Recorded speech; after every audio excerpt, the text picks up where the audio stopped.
국민의힘 대선 후보 단일화를 둘러싼 갈등이 깊어지고 있는 가운데 김문수 후보가 잠시 후 오전 11시에 열리는 국민의힘 의원총회에 참석할 예정입니다. 네, 전국 상황 두 분과 짚어봅니다. 이종근 시사평론가, 서영주 맥 정치사회 연구소장과 함께합니다. 어서 오세요. 네, 안녕하세요. 먼저 어제 국민의힘 김문수 대선 후보와 무소속 한덕수 예비 후보 어제 오후니까요. 2차 회동에서 입장차만 확인한 채 끝났습니다. 어떤 이야기부터 오가는지 먼저 화면 보겠습니다.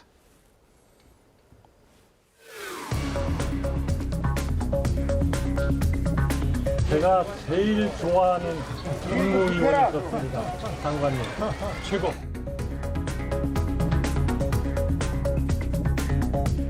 (22) 번이나 단일화를 하겠다.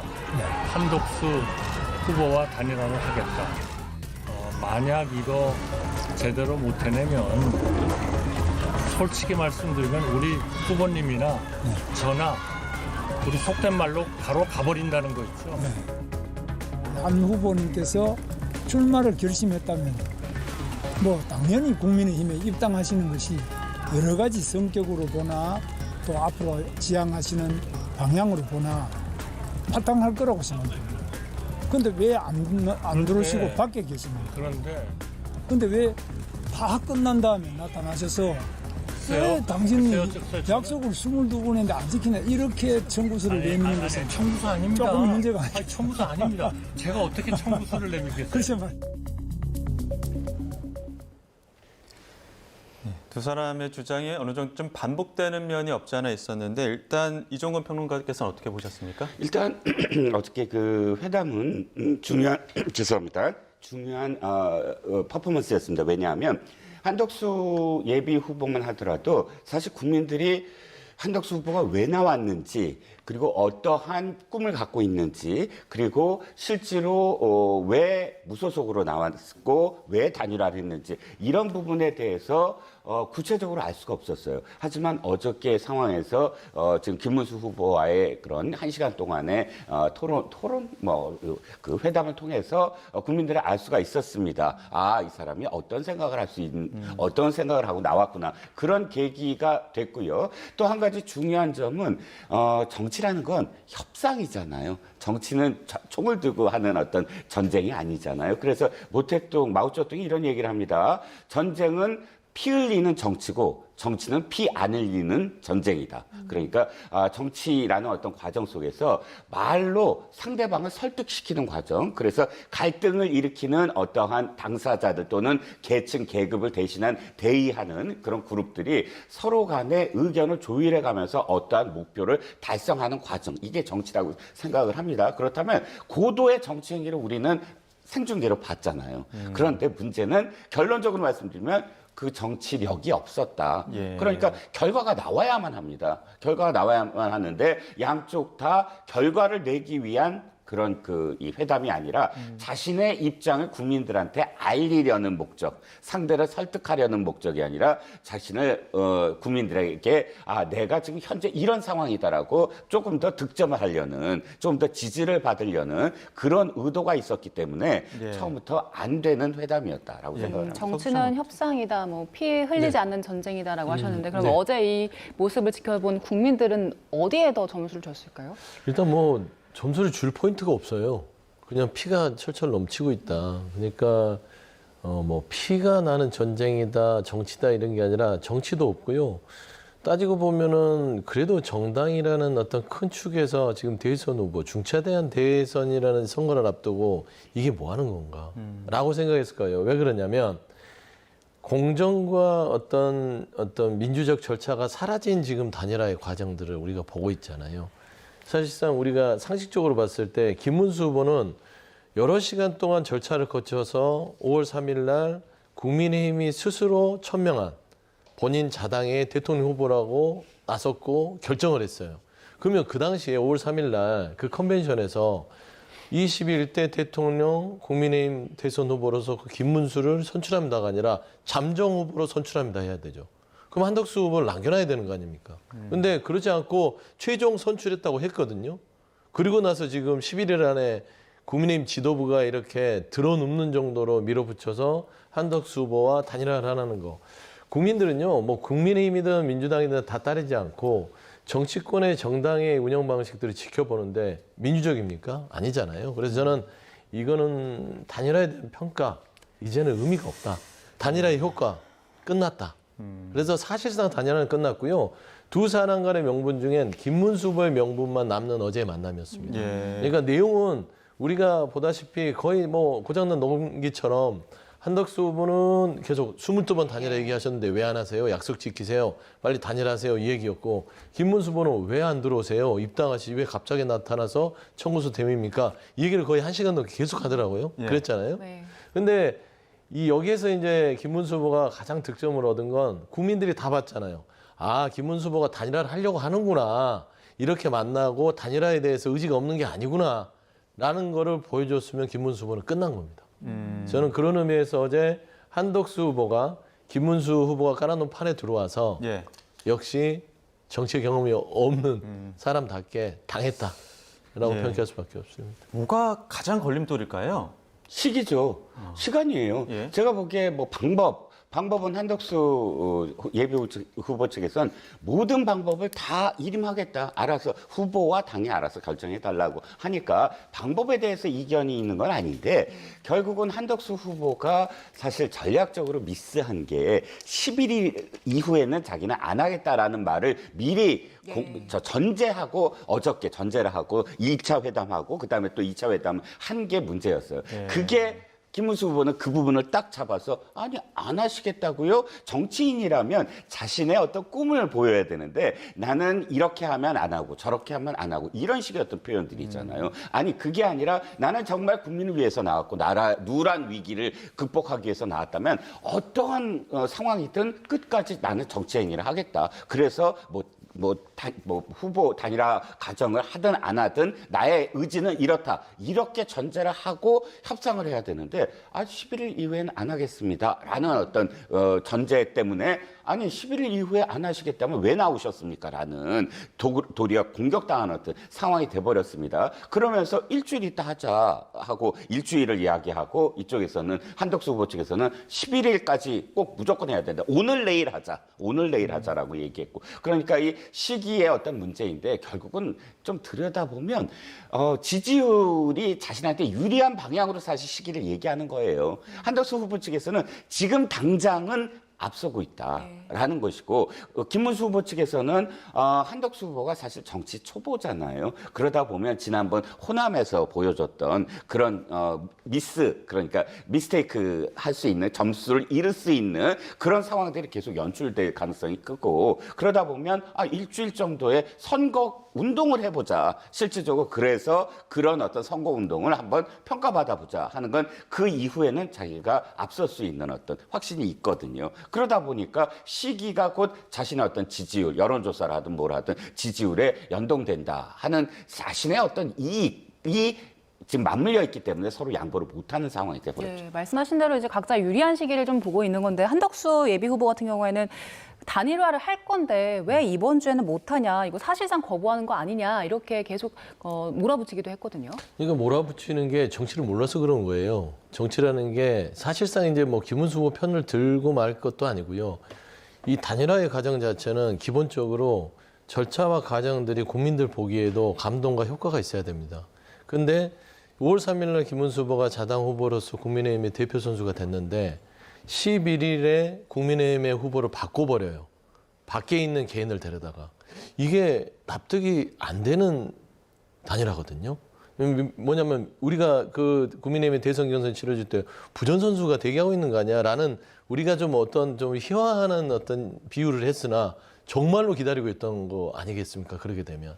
근데 김문수 후보가 얘기하는 정치의 단일화는 사실상 김문수 후보가 국민의힘의 단일화 그 선출된 후보로서 대우도 받고 그 국민의힘에서 준비도 하고 하다가 밖에 있는 한덕수 후보가 후보로 등록해서 무소속으로 일주일을 뭔가 선거운동을 해서 역시나 국민적인 지지가 다른 반대편의 어떤 지지가 같이 상존을 할 때 그럼 단일화하면 뭔가 효과가 있겠다.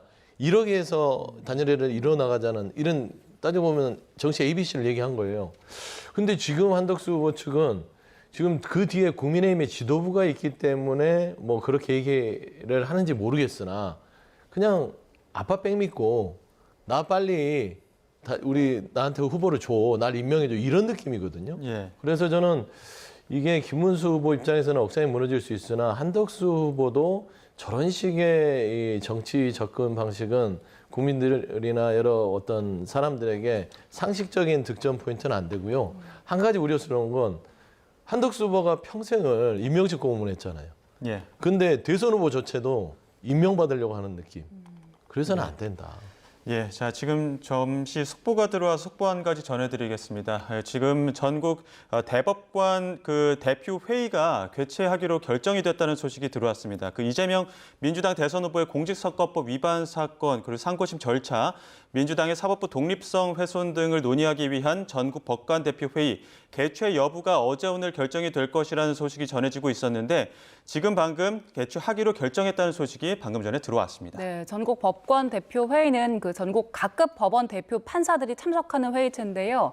그 대법원 선고를 두고 이례적으로 선고가 빨리 진행됐다는 얘기가 나왔고 또 정치 중립성에 대한 논란이 생겼다는 의견도 있었는데요. 반대로 민주당 중심으로는 또 법관 탄핵 주장이 제기된 것과 관련해서 사법부에 대한 압박 문제도 이번 회의에서 함께 다뤄져야 한다 이런 목소리도 나온 걸로 전해졌습니다.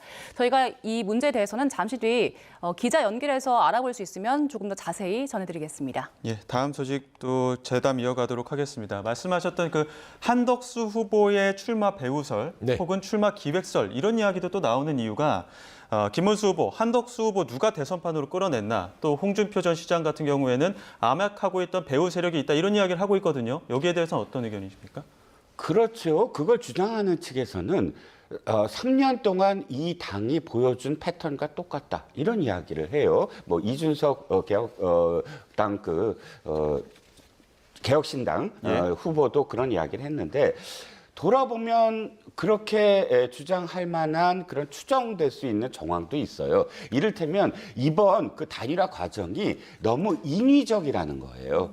단일화 과정은 사실 자연스럽게 어떤 과정이 있어야 되잖아요. 이를테면 정몽준, 노무현 뭐 두 분이 요즘 굉장히 많이 소환됩니다. 네. 자주 예. 성공한 케이스였기 때문에. 근데 이 두 분도 사실 진통이 어마어마했어요. 돌아보면 아름답게 두 분이 끝난 것 같죠? 안 그래요? 노무현 후보가 몇 개월을 절대 안 된다라고 지금 그 김문수 후보는 그래도 단일화 하겠다라고 얘기하죠. 노무현 후보 절대 안 받아들이겠다라고 펄펄 뭐 뛰었어요. 정말 화를 내시면서. 그리고 그러니까 후보 단일화 협의회가 있었고 김민석 의원이 나가서 이제 정몽준 의원 그 국민통합 21로 합류를 하고 이런 과정 속에서 노무현 후보가 승부수를 던졌죠. 그리고 이 룰 미팅을 끝으로 그러니까 그 과정 속에서 단일화 과정이 있었잖아요. 근데 이번에 뭐가 문제죠?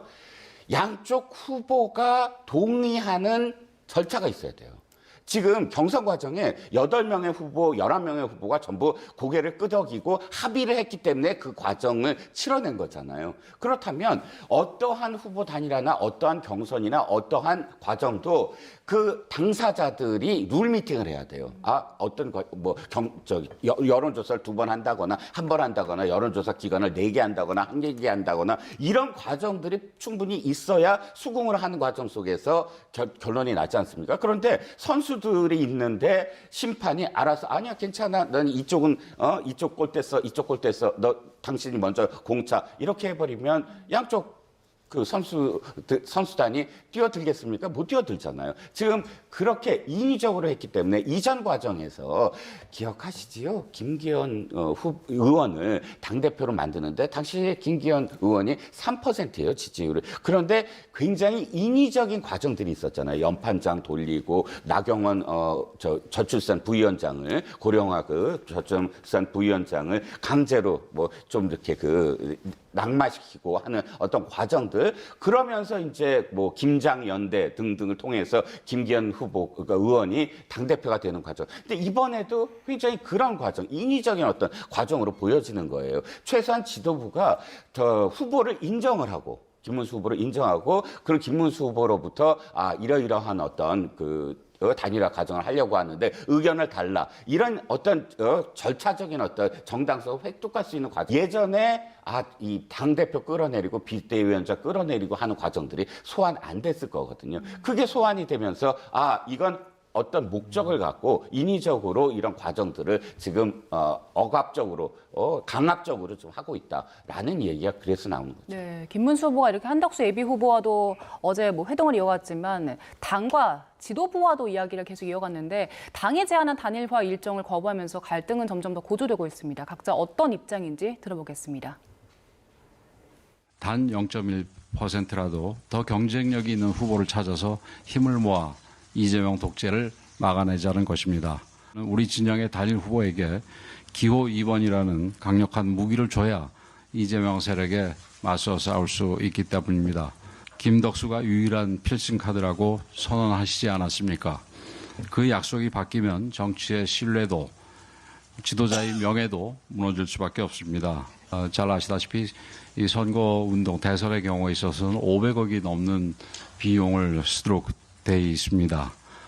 그러나 그 돈을 우리 국민의힘에서 한 푼도 쓸 수 없는 것이고 무소속 후보는 그런 돈을 우선 준비할 수도 없을 것입니다. 그래서 본인은 11월까지 단일화가 안 되면 아예 사퇴를 후보 등록 안 하겠다 이러니까 등록 안 하겠다는 사람하고 제가 어떻게 단일화를 할 수가 없잖아요.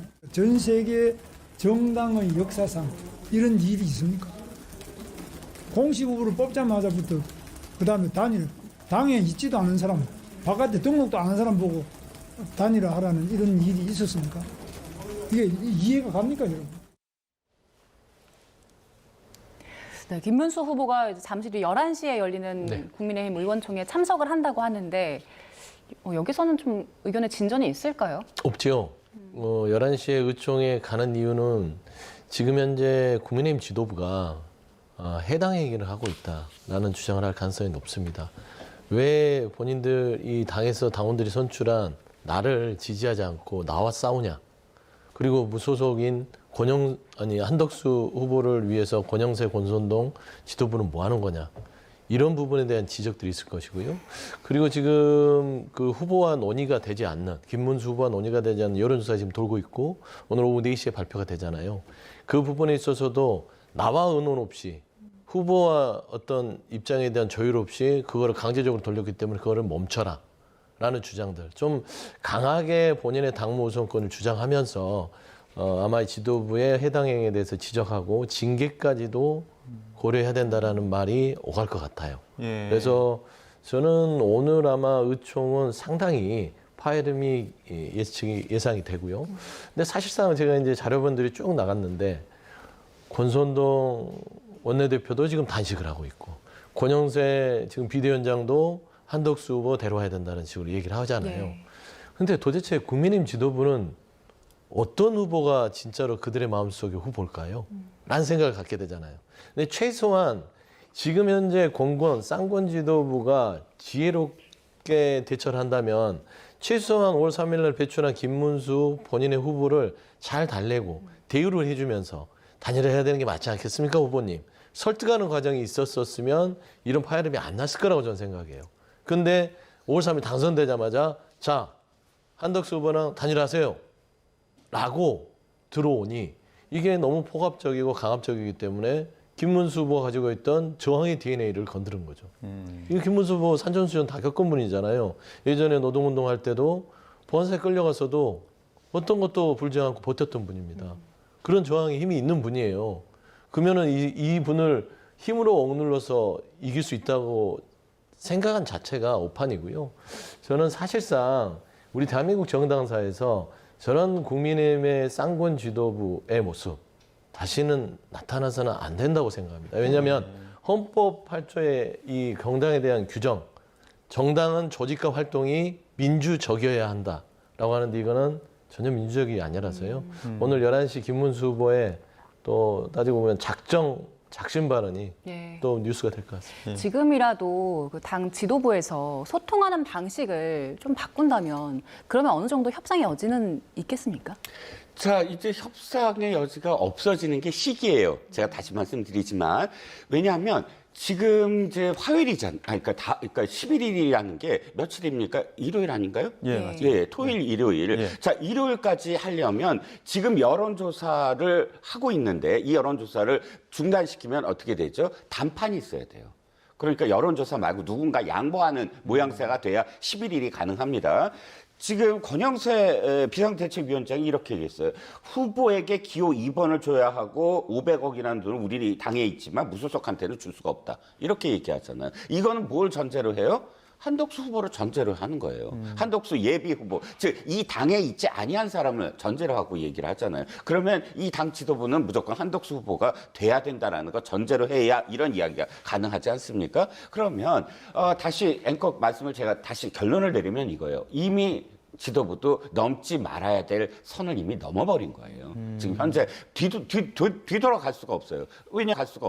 왜냐하면 말씀드렸듯이 11일까지도 상정을 했기 때문에 한 후보가 11일 이후에도 뭔가 자기가 뭐 예를 들어서 당을 만들든 무소속으로 하든 자기 돈을 들여가면서 할 수 있다면 아직도 가능성이 있어요. 그런데 그게 없이 11일까지 무조건 해야 된다고 한다면 이제 자신들이 불법적이라고 지금 사람들이 이야기하는 여론조사를 밀어붙이는 것 이외에는 방법 양보하는 것, 양보시키는 건데 어느 후보가 양보를 하겠습니까? 예. 근데 이미 지금 여론조사 돌고 있는 상황에서 지도부에서는 여론조사 근거로 당 후보 교체할 수도 있다는 이야기 나오고 있지 않습니까? 이게 네네. 강제적으로 가능한 겁니까? 강제적으로 가능하다 안 하다는 건 법원에서 판단을 해야 될 것 같아요. 왜냐하면 지금 지금 당원 당규가 애매하게 돼 있긴 한데 제가 제 개인적인 어떤 그런 판단으로 생각을 할 때는 이거거든요. 자, 후보 다 해서 전당대회 다 끝났어도 상당한 이유가 있을 때 뭐 교체할 수 있는 그런 그 뉘앙스로 이렇게 돼 있습니다. 그런데 상당한 이유라고 한다면 우리가 최소한의 어떤 상식으로 이걸 이해했을 때 후보를 뽑았는데 와 갑자기 그 경선 과정에서 우리가 알 수 없었던 도덕적인 결함이 갑자기 나타난 거예요. 야 그러면 당원들이나 뭐 지지자들한테 한번 물어보는 거예요. 우리 경선 과정에서 이렇게 검증이 안 되는데 이게 나타났는데 어떻게 우리가 이길 수가 있는가? 이런 정도의 정말 치명적인 도덕적 결함이나 법적인 하자 이런 것이 있지 아니한 상황에서 상당한 이유라고 할 수 있는 게 뭘까요? 지금 얘기하는 건 이거예요. 22번이나 단일화하려고 했다고 약속을 했는데 안 지켰다. 근데 상식적으로 생각할 때 그걸 22번 얘기했다고 해서 안 지켰다고 해서 상당한 이유라고 할 수 있느냐. 여기서 이제 법적 쟁점, 가처분까지 가는 어떤 상황이 되겠죠. 예. 소장님께서는 이 지금 법적인 쟁점이긴 하지만 네. 어떻게 결론이 날 걸로 전망하세요? 일단 오늘 아마 가처분 신청 결정이 오후에 난다고 얘기한 게 이제 아마 김문수 후보 측 김재원 비서실장 얘기거든요. 근데 저는 개인적으로 생각했을 때는 민주적 절차성이 좀 결여된 지금 국민의힘 지도부의 행태에 대해서 법원이 가처분 인용을 할 가능성이 높다. 그렇게 보고 있습니다. 예. 뭐 자당의 이 김문수 후보의 여러 가지의 경선 과정들을 국민들 다 지켜봤고 후보에 대한 어떤 지위라든지 그 지위를 인정하지 않는 전국 대의원대회를 연다는 자체가 이거는 민주적 절차성을 무시했기 때문에 이 가처분은 받아들일 가능성이 크고요.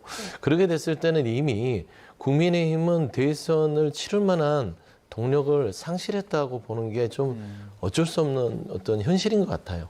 지금 현재 대선 후보를 이렇게 선출해서 25일 남은 대선 치를 수 있을까요?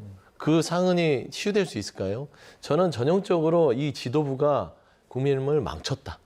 대선을 치를 생각이 없이 당권에만 몰입돼서 당권 경쟁만 지금 한 거예요.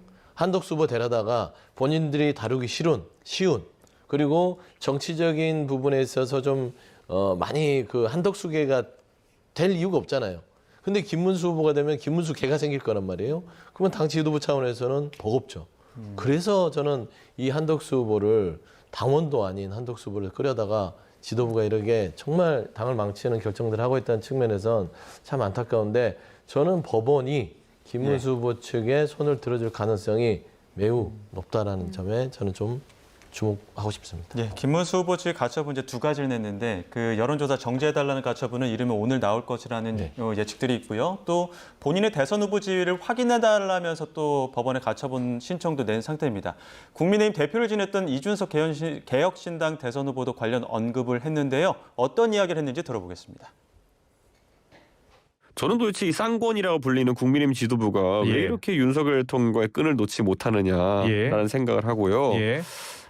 이분들끼리 서로 약점 잡고 있나라는 생각을 할 정도입니다. 이게 시계를 한 3년 전으로 돌아가 보면은 저 끌어내리려고 윤석열 대통령 측에서 난리쳤던 거랑 비슷하거든요. 저한테는 그때 제가 뭐 가처분도 걸고 뭐 윤석열 대통령한테 뭐라고 하고 또 후보 시절에는 제가 윤석열 대통령 대해서 반대한 얘기하고 이러면 싸가지론 같은 걸 들이밀면서 반대했는데 지금 김문수 후보는 나이가 75이다 보니까 싸가지론까지는 못 가는 것 같고 그저 그냥 속이 타는 것 같습니다. 김문수 후보가 이건 100% 이깁니다. 제가 하도 이런 걸 국민의힘에서 많이 당하다 보니까 또 가처분 전문가 아닙니까? 그래요. 이거 100% 가처분 이깁니다. 김문수 후보. 이게 법적으로 봤을 때 뭐 가처분 여부를 떠나서 이거 만약에 권영세 비대위원장이 그 도장 찍어주지 않으면 이것도 또 후보 등록이 안 되는 거 아닙니까? 그렇죠. 원래 이제 최종적으로 비대위원장, 당대표 역할을 하는 최종 직인이 있어야 11일 날 이제 후보 등록을 서류로 접수할 수 있는 거죠. 근데 그렇게까지 되면 국민의힘은 문을 닫아야죠. 그렇지 않겠습니까? 이제 그 지경까지 가지는 않을 것 같고요. 만에 하나 그럴 수는 있죠.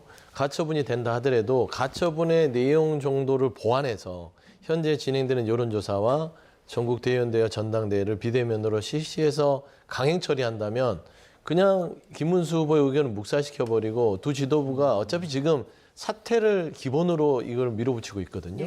본인들이 직을 걸고 하고 있어요.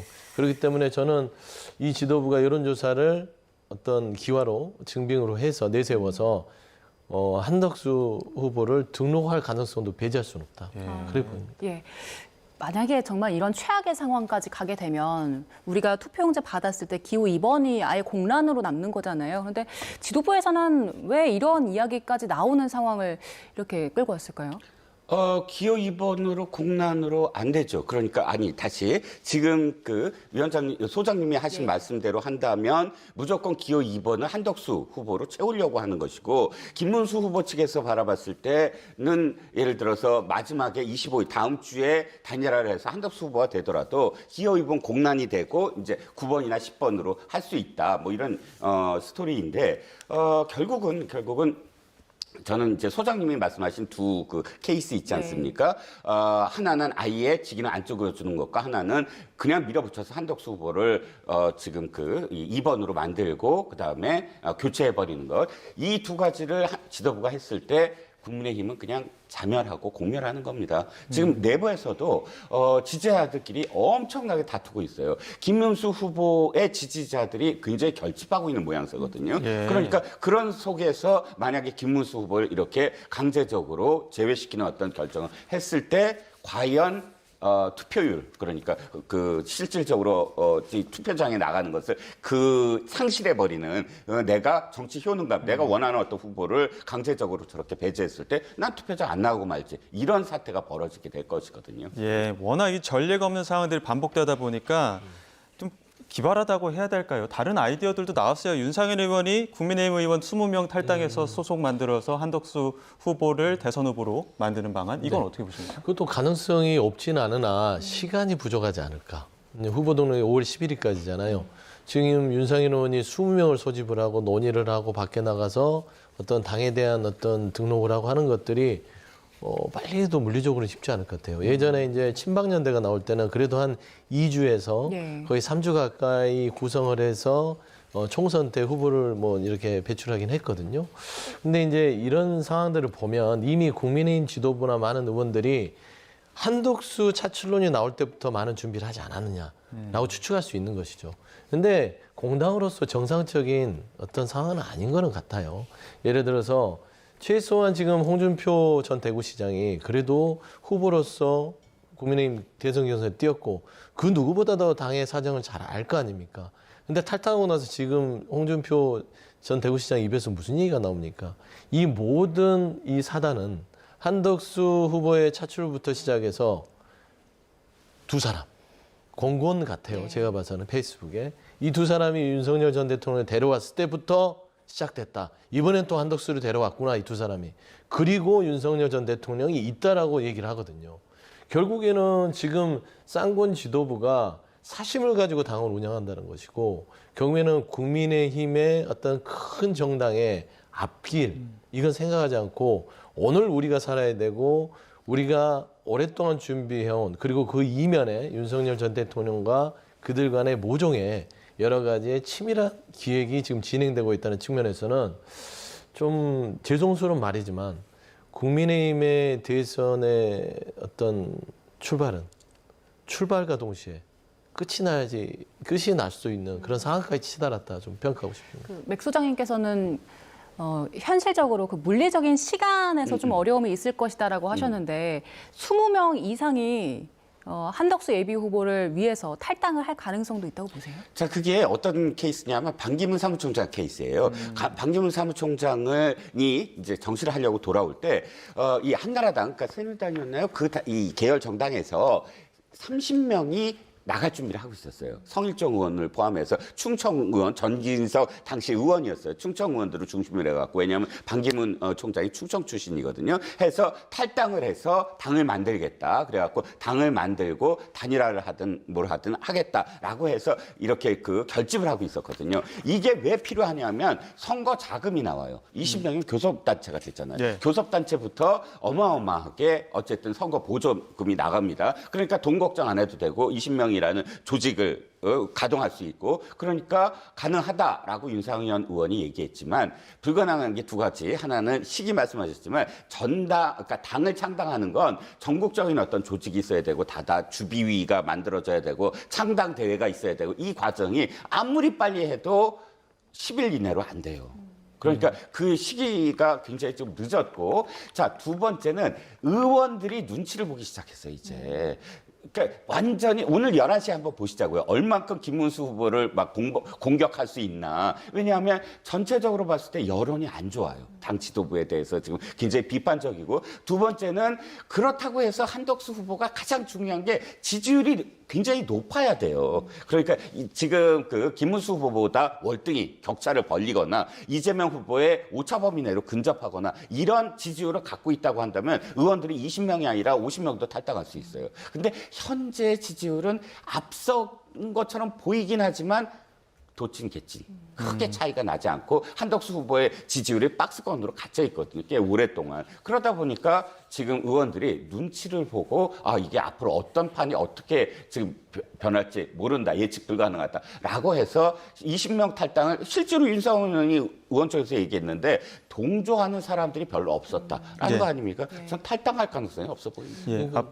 앞서 좀 보태면 지금 권선동, 권영세 이 두 지도부가 얼마나 이 국민의힘의 보수 진영에 몹쓸 짓을 하고 있는 거냐면 본인들이 조금 더 사심을 버리고 정상적으로 국민의힘의 김문수 후보를 잘 달래고 한덕수 무소속 후보의 어떤 후보 등록 이후에 바깥과 안에서의 어떤 시너지를 내면 좋겠는데 일단 한덕수 후보를 무조건 국민의힘 후보로 만들어야겠다라는 이미 정해진 그런 상황 속에서 이 진행이 되다 보니까 지금 이 난리가 난 겁니다. 근데 말씀한 대로요. 한덕수 후보 자체가 나중에 어차피 11일 이후에 후보 등록 안 한다고 했잖아요. 네.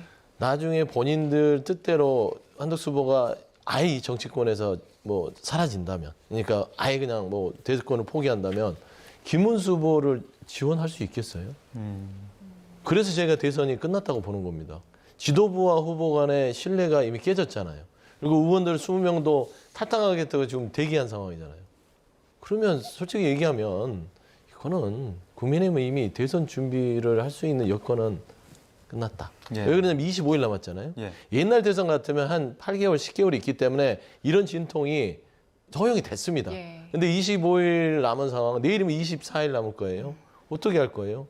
저는 그래서 대선을 치를 준비가 하나도 안 되는 상황으로 지금 치닫게 두 지도부가 만들고 있기 때문에 그 홍준표 전 대구시장한테 천벌을 받을 거라고 욕을 먹는 겁니다. 너무 비관적으로만 말씀하셔서 짧게 말씀드리면 지난번 3년 전에도 똑같은 상황이었어요. 솔직히 아까 이준석 대표가 이준석 후보가 얘기했는데 당시에 당무 우선권 갖고 진짜 이준석 지금 후보하고 당시 윤석열 후보하고 굉장히 부딪혔어요. 이준석 대표가 당시 그 윤석열 후보한테 내가 대표입니다. 내 뜻대로 하세요 하고 강압적으로 얘기했고 윤석열 후보가 당무 우선권 달라라고 얘기했고 제 말씀 뭐냐면 자, 낙관적인 건 하나 있어요. 당무 우선권이 살아나면 비대위 해체할 수 있습니다. 그래서 김문수 후보가 모든 걸 장악하고 사무총장 자기 뜻대로 딴 사람을 해서 주도를 하면 지난번 3년 전처럼 윤석열 후보가 이준석 대표와 부딪히면서 당무 우선권을 행사했듯이 그게 유일한 어떤 또 낙관적인 과정이 아닐까. 지금 3년보다는 8년 전을 봐야죠. 조기 대선이고 그때 이제 당무선거 다 3년 전은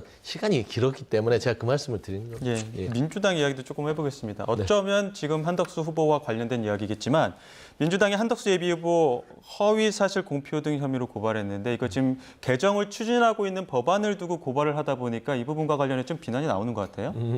이거는 뭐 이제 개정을 하는 부분들은 개정이 되는 과정이 있는 것이고 최종적으로 결정이 된 건 아니잖아요. 예. 그래서 그거와 별개로 한덕수 후보가 5.18 광주 민주화 운동 묘지를 가서 그리고 이제 또 그런 뭐 호남을 존중하는 듯한 뭐 일정을 하면서도 발언은 광주 사태라고 했어요. 근데 광주 사태와 광주 민주화 운동은 매우 그 다른 단어입니다. 예. 그리고 민주화 운동하는 특별법에도 광주 사태라는 단어가 애시당 굉장히 거부감을 느꼈다고 해서 그 단어 때문에 많은 진통을 겪었었어요. 광주 사태라는 것은 뭐냐면 광주 시민들이 정부에 대항해서 뭔가 내란이라든지 이런 걸 일으켰다고 폭도의 수준의 광주 사태예요. 쓰면 안 되는 단어입니다. 그래서 금지된 지가 오래됐는데 한덕수 후보 입에서 그게 나왔다는 부분에 있어서 비판이 있었죠. 그랬더니 물타기를 하려고 우리 이재명 후보가 광주 사태 발언했다. 이재명 후보도 광주 사태 발언했는데 내가 가면 안 되냐라는 것이에요. 전형적인 물타기도 잘못됐지만 반성하면 되잖아요. 근데 물타기를 해요. 근데 그 물타기도 허위 사실입니다. 그렇기 때문에 이 부분에 대해서는 한덕수 후보에 대한 법적 조치를 하는 것이지 이게 지금 이제 허위사실 공표죄를 민주당이 주장하는 부분에 있어서와 지금 민주당이 고발하는 것이 뭔가 좀 서로 좀 상반된 게 아니냐라고 하는 것들은 조금 관련성이 한참 적어 보인다. 그런 말씀드립니다. 글쎄요, 이게 그 선택적 법 해석의 전형적인 예가 아닐까. 예를 들어서 허위사실 공표와 관련된 법을 개정하려고 하면 이재명 후보이기 때문이 아니라 법의 보편성, 그 누구도 이 법의 이 문제를 다 떠안을 수 있으므로 법을 개정하겠다. 이게 법을 개정하는 취지여야 되잖아요. 그렇다면 한덕수 후보가 아무리 명예훼손을 그 명예훼손의 어떤 그런 그 혐의가 있다고 하더라도 법을 개정하려는 취지에 의하면 한덕수 후보의 지금 발언도 역시 해당되는 겁니다. 그렇다면 개정에 대한 어떤 진정성이 이번에 보여지는 거예요. 이재명 후보와 관련된 모든 것들은 무죄 쪽으로 가야 되고 그런데 이 다른 사안들은 우리는 알 바 아니다. 뭐 이런 어떤 상황이 돼버린다는 거죠. 그래서 민주당에 제가 좀 조언을 한다면 법을 개정하거나 또는 입법을 하는 것은 분명 국회의원들의 또는 정당의 어떤 권한이긴 하나 그럼에도 불구하고 국민들이 모두가 고개를 끄덕이게 만들 수 있는 법의 보편성은 법이 보편성이 훼손되면 그 법은 지속성이 없어요. 한 개인을 위한 법이 얼마나 오래 가겠습니까? 이재명 후보가 정치권에서 사라지면 그 법 사라질 거예요. 그러니까 한 개인을 위한 법으로 인식되지 않으려면 보다 더 대의를 갖고 법을 개정하고 그리고 한덕수 후보 아무리 잘못됐더라도 개정안의 취지대로 해야 한다라는 겁니다. 네. 이런 상황에서 민주당이 조희대 대법원장을 향한 특검 추진을 보류하겠다 이런 입장을 밝혔는데요. 관련 목소리 듣고 오겠습니다. 그 탄핵 카드는 이제 접은 겁니까? 일단 청문회를 해봐야 될 것 같고요. 청문회를 해봐야 한다. 조희대 대법원장이 제대로 된 소명을 국민 앞에 하는 게 제일 중요하고요. 저희 국회의원들이야 국민을 대신해서 과연 그런 대법원의 판결이 어떻게 있을 수 있는지에 대해서 당연히 자초지종을 좀 설명을 듣고요. 국민들의 궁금함을 자초지종을 또 소명할 수 있는 기회 아니겠습니까? 저희는 대법원장께 지금 기회를 드린 겁니다. 네, 민주당 쪽에서 일단 조희대 대법원장에 대한 탄핵카드 접었고요. 또 특검도 당론으로 추진하려고 했는데 이 계획도 보류를 했네요. 네, 속도 조절에 들어갔다고 봐야겠죠. 뭐 이걸 아예 이제 철회를 했다거나 조희대 대법원장의 어떤 5월 1일 재판에 대한 그 처리 과정과 절차와 의도가 좀 석연치 않은 건 맞잖아요. 앞서 이제 속보로 나왔지만 전국 대법관 회의가 소집하기로 결정이 된 것들도 법원 내부에서도 조희대 대법원장의 행위 자체가 사법부의 신뢰를 무너뜨리는 행위로서 생각이 들기 때문에 한번 회의를 통해서 그 부분을 다뤄보자는 거죠. 물론 이제 민주당의 그로 촉발된 사법부 재판관의 탄핵 부분도 사법부의 독립이 침해인가 그 부분도 같이 떨어지는 건데 사실상 조희대 대법원장이 쏘아올린 공입니다. 본인이 무리해서 이재명 후보에게 어떤 영향력을 미치려는 재판한 게 아닌가라는 충분한 절차와 과정에 납득이 있을 수 있는 행위가 아니었어요. 저는 그런 의미에서는 조희대 대법원장은 청문회를 통해서 본인이 충분히 그게 아님을 증명할 수 있는 부분들을 소명해야 될 것이고 그게 아니고 좀 그게 미흡하다면 특검이라든지 탄핵 부분들 이런 부분도 추진될 수 있다. 다만 제가 이제 이 법관 탄핵 부분들이 민주당에서 논의될 때 선거를 앞두고 굳이 이게 우리가 중도 확산에 위해서 노력하는 차원에서 있는데 법관 탄핵이라는 부분들이 중도층 시각에서는 사법권의 어떤 침해로 비춰지셔서 역풍이 불지 않겠냐라는 말을 했다가 민주당 내의 지도부로부터 많은 항의를 받았고 제가 무슨 마치 조희대 대법원장과 사법부를 보호하는 듯한 그런 오해를 받았으나 사실상 민주당 다시 돌아오잖아요. 이런 겁니다. 결국에는 차분하고 의연하고 담대하게 반드시 처리해야 될 부분들은 절차를 정확하게 국민들이 납득할 수준으로 설득해 가는 것들. 이게 중요해요. 국민은 보시면 왜 납득이 안 되냐. 절차가 제대로 되지 않기 때문에 아무리 그 결과가 좋다 하더라도 결과 자체도 신뢰할 수 없는 거예요. 그래서 저는 이번에 민주당의 조희대 대법원장에 대한 어떤 특검과 어떤 여러 가지 이 사법부 판사들의 탄핵을 잠깐 보류한 것들은 지혜로운 결정이고 이번에 이제 선거를 얼마 앞두지 않은 상황에서 이재명 후보에게 도움이 되는 결정이다. 저는 그렇게 말씀드리고 싶습니다. 오늘 개최하기로 이제 결정이 돼서 앞서 속보로 나왔던 전국 법관 대표 회의 여기서도 이제 아마 그 조희대 대법원장의 파기환송심과 관련된 이야기가 논의가 오갈 것으로 보이는데 뭐 탄핵이나 특검은 좀 보류하겠지만 앞서 그 박찬대 그 상임 총괄선대위원장도 그렇고 조희대 대법원장에 대한 비판 수위는 계속 유지하고 있는 것 같아요. 네, 그렇죠. 아직까지도 탄핵과 관련돼서 완전히 접었다라고 당이 지금 입장을 표명한 건 아닙니다. 아까 장자부터 의원도 그랬지만 청문회 하는 거 봐서 뭐 이렇게 전제를 달지 않았습니까? 저는 한 말씀만 더 드리면 이스라엘 예를 한번 드려드리고 싶어요. 네타냐후 총리가 된 다음에 기소가 돼서 재판이 열립니다. 그러니까 어떻게 했습니까? 뭐 때문인지 아세요? 부패 혐의가 밝혀진 거예요. 그래서 기소되고 재판을 받았습니다. 재판 중지 안 했어요. 뭐 프랑스도 마찬가지고 지금 이스라엘도 마찬가지고 총리가 됐든 대통령이 됐든 잘못한 거 있으면 재판 받아라. 그게 그 나라들의 어떤 법입니다. 그런데 어떻게 했는지 아세요? 자기가 부패 혐의로 재판을 받게 되자 자기가 나온 정당 과반수가 넘거든요. 입법부에서 법을 만들었어요. 어떤 법? 사법부가 어떤 판결을 내리든 국회에서 본회의에서 과반으로 그것을 반대하면 그 판결을 무효로 돌릴 수 있다. 무슨 얘기입니까? 지금 네타냐후 총리 이 부패 혐의를 살리기 위해서 온갖 사법부에 대한 탄압을 시작한 거예요. 그래서 이스라엘 국민들이 어떻게 하는지 아십니까? 50만이 나와서 시위를 하고 100만이 나와서 시위를 해요. 물론 그 다음에 하마스와의 전쟁 때문에 그것이 이제 일부 중단됐다가 최근에 그 법안을 철회했습니다. 국민들의 뜻에 의해서. 이건 입법부가 사법부를 어떻게 자신의 그런 어떤 사법 리스크를 해지하기 위해서 사법부를 개입하고 흔드는가의 어떤 예거든요. 지금 청문회, 그러니까 대법원장은 청문회에 내세워서 당신 왜 우리 이재명 후보에 대해서 그런 식으로 했어? 라고 공박하는 광경을 국민들이 바라본다면 과연 입법부와 사법부와 행정부, 상권 분립이 이 나라에서 지켜지는가에 대해서 회의를 느낄 거라고 저는 생각합니다. 예, 알겠습니다. 여기까지 듣겠습니다. 지금까지 이종근 시사평론가, 서영주 맥정치사회연구소장 두 분과 함께했습니다. 고맙습니다. 고맙습니다.